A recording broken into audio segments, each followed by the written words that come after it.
یا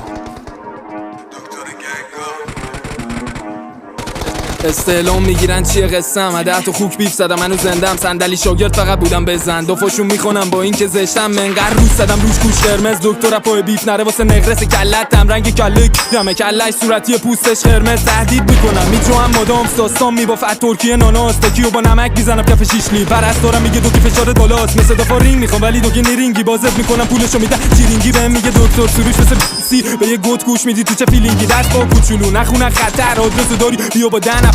دست کرده نمیزنه به این راهی، آشیش میکنه بمونه توی خبر، اون که طرفدارشی بوده بندم آلبومم بدی یا چارت با من هستم، بیا ایران درگیرم پلیام فیکه وسط فیفا میگیره خندم، دکتر باد خاکیه ولی رد بده یهو دیدی 10 تا میسکال رو خطته، دیگه نشتم از گو بخوری یا مازندران بیا کلش دستته، اینا هم گادن ولی تو مالیدن ادزین اونایی که به شما پا میدن، درس بگیری چاقال از کرونا دکترا هرچی شایع شده گایدن، سروش تو خیابون پشت کاوازاکی بعدخو میگن از ژاپن شما باز مازندران بشی ویزی، بیا جلو دهنتو بکن سروش تو خیابون پشت کاوازاکی بعدخو میگن از ژاپن شما باز مازندران بشی ویزی، بیا جلو دهنتو بکن میگن از شرف یه مش بی شرف تو هر دعوایی بودم بی طرف، اگه داشت تو میکنه هدف چون سوخته کونشون مثل علف، نه اینجا خارجه نه تو ممدلی بری تو ریم پیشم میشی بستری، این بازی هنو نده تلفاتاشو تو بپا که نشی اولی، اون موقعا بودن یوزرهای رادیو ولی فهمیدن تشی چینی، قبلی که بشن شاگرد دکتر استوری میکردن سایت پیش بینی، با مشتری کپی نیا اگه میای فلو کپی نیا،